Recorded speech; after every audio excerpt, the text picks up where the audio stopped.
Naglalatag na rin si Senator Robin Padilla ng mga panukala para sa impeachment rules ng Senado. Nagbabalita at nagseserbisyo mula sa Senado, si Robert Mano. Robert? Sir, sabi ni Padilla, dapat amyendahan ang Senate impeachment rules lalo't masyado ng matagal o hindi na updated ang mga nakalatag doon na mga alituntunin sa paglilitis ng impeachment, partikular na dito at tungkol sa ebidensya. Ibinahubayan naman ng senador na kaalyado ng PDP laban kay Escudero o kay Senate President Chito Escudero ang desisyon hinggil sa mga panawagan sa Senado na simulan na agad ang impeachment trial laban kay Vice President Sara Duterte. Tiniyak ni Padilla na nakahanda siyang tumugon sa kung anong magiging pasya rito ng mayorya ng mga senador at liderato ng Senado. Tandaan yung sinabi sa balita. Gusto raw repasuhin ni Robin Padilla yung rules on impeachment, particularly on the rules of evidence. Bakit? Alam nyo mga kotsero, yung rules of evidence po ng impeachment court, if I'm not mistaken, was lifted from the rules of court. So, ang gusto ni Robin Padilla, papakailaman niya yung rules on evidence. Okay, natawa ako dito sa sa isang ganap. Nagtitingin ako sa YouTube ng ating posible content. And then nakita ko itong sinabi na ito ni Robin Padilla. Natawa ako guys Oo, natawa ako Kasi hindi ko lubos akalain na magsasalita siya ng ganito. Okay, pero papakita ko sa inyo. Ito yung kanyang sinabi. Naglalatag na rin si Senator Robin Padilla ng mga panukala para sa impeachment rules ng Senado. Nagbabalita at nagseserbisyo mula sa Senado, si Robert Mano. Robert? Sir, sabi ni Padilla, dapat amyendahan ang Senate impeachment rules lalo't masyado ng matagal o hindi na updated ang mga nakalatag doon na mga alituntunin sa paglilitis ng impeachment, partikular na dito at tungkol sa ebidensya. Ibinahubayan naman ng senador na kaalyado ng PDP laban kay Escudero o kay Senate President Chito Escudero ang desisyon hinggil sa mga panawagan sa Senado na simulan na agad ang impeachment trial laban kay Vice President Sara Duterte. Tiniyak ni Padilla na nakahanda siyang tumugon sa kung anong magiging pasya rito ng mayorya ng mga senador at liderato ng Senado. Tandaan yung sinabi sa balita. Gusto raw repasuhin ni Robin Padilla yung rules on impeachment, particularly on the rules of evidence. Bakit? Alam nyo mga kotsero, yung rules of evidence po ng impeachment court, if I'm not mistaken, was lifted from the rules of court. So, ang gusto ni Robin Padilla, papakailaman niya yung rules on evidence. Kasi mga kotsero, tulad po ng regular na kaso, ang makakapag-acquit o makakapag-convict sa isang nasasakdal sa isang kaso ay kung gaano katibay yung ebidensya. Gaano ka-convincing yung ebidensya. Depende po yan, no?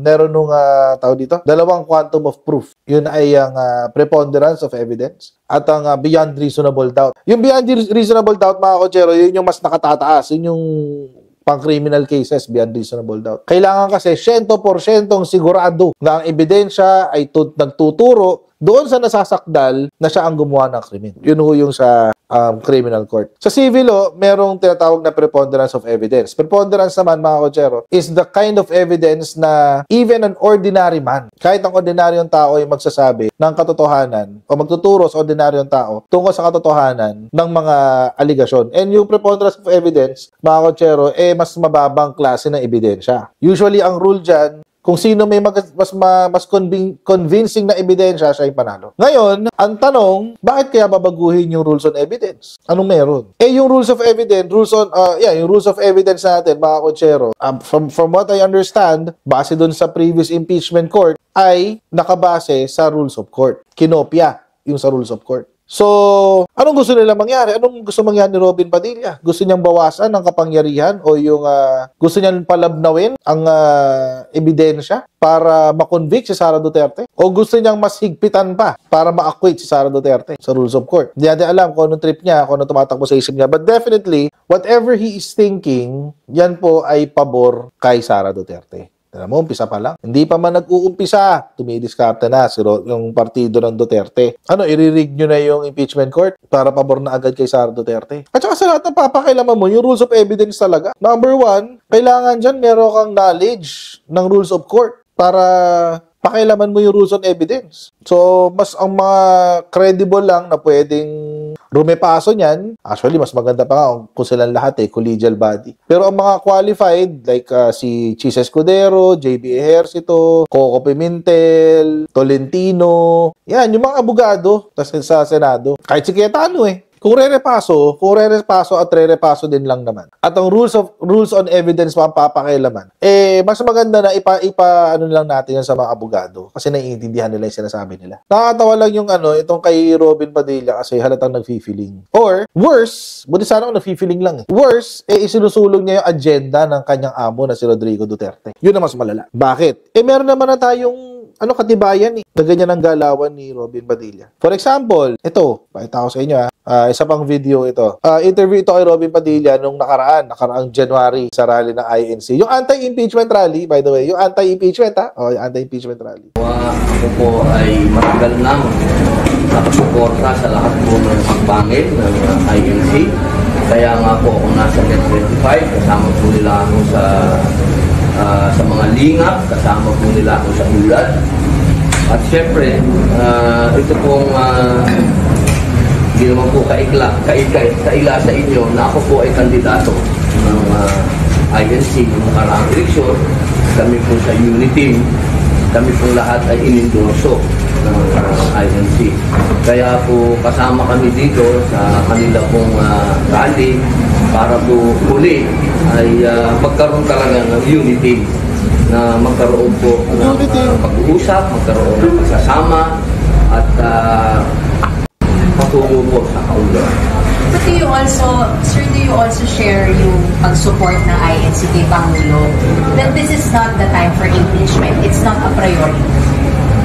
Hindi ko nagbabago ang aking suporta sa Pangulo at sa pangalawang Pangulo dahil bilang ako po ay unity. Hindi po ako kailanman nag-alis ng suporta sa dalawa dahil pinaninindigan ko po na kami po ay unity. Kaya po nung naisipan ko ito at ginawa po ng iglesia, ako po ay kaagad na sumama sa kanila. What your thoughts on the impeachment, sir? Apat na impeachment complaints. Katulad po ng sinabi ng Pangulo, hindi po ito makatutulong sa ating bayan sa ngayon. Napakaliwanag po ng sinabi niya na ito daw po ay isang bagyo lamang sa tipat. Ito po ay parang maaantala lang po ang kaunlaran natin dito sa impeachment. At malinaw din po ang sinabi naman ng Ombudsman. Napakalinaw po ng sinabi ng Ombudsman na wala silang nakikitang mali sa ginawa ng pangalawang Pangulo. Ito po. Sino uli yung ombudsman? Si Samuel Martires na na hanggang ngayon pinoprotektahan yung mga salin ni Digong. Dapat na mag-retire yan, di ba? Sabi, July 2025. Alam niyo mga kotsero, personal opinion lang naman. Ang weird nga na hindi nagsasalita yung ombudsman sa mga issue ng korupsyon sa pagdating sa Duterte. Kasi alam niyo mga kotsero, syempre, yung ombudsman, yan ang nagbabantay ng ating sa ating mga opisyalis. So kapag nakaamoy sila, tulad ng ganyan, may hearing. May hearing sa Kamara, Blue Ribbon. Nakaamoy ng posibleng korupsyon. Dapat gumagalaw na sila. Tutusin, dapat gumagalaw na sila. Meron ng intriga Dapat nung panahon na nagkaroon ng Mary Grace Piatos, nung pumutok yung issue ng Mary Grace Piatos, etc., etc. Dapat doon pa lang gumagalaw na si Ombudsman. Kasi pwede naman siya mag-imbestiga on its own, motu proprio. Hindi niya kailangan ng utos. Ginawa na ba? Hindi pa rin. Anong sinabi niya? Wala naman ako nakikitang ka-imbestiga. Seriously? Wala siya nakikitang ka-imbestiga. Seriously? Doon pala sa Mary Grace Piatos, dapat meron ka ng dapat mag-react ka kaso mo, wala. Nga. Ako hindi mo na ako babangka sa sinabi ni Ombudsman Martires. Hindi mo na. I will not take his word hook, line, and sinker. Sabihin, hindi ako papabingwit sa kanyang mga sinabi. Kayo, kung gusto maniwala, o di kayo. Pero ako, hindi ako naniniwala doon. Kasi masyadong fishy. There's something fishy about it. It smells like peace, ihi, and fishy. Ang nakakatawa lang mga kotsero, ito pa yung, actually, nakakatawa siya, pero at the same time, nakakalungkot. Naglabas din ng statement si Bato de la Rosa tungkol dyan sa impeachment na yan.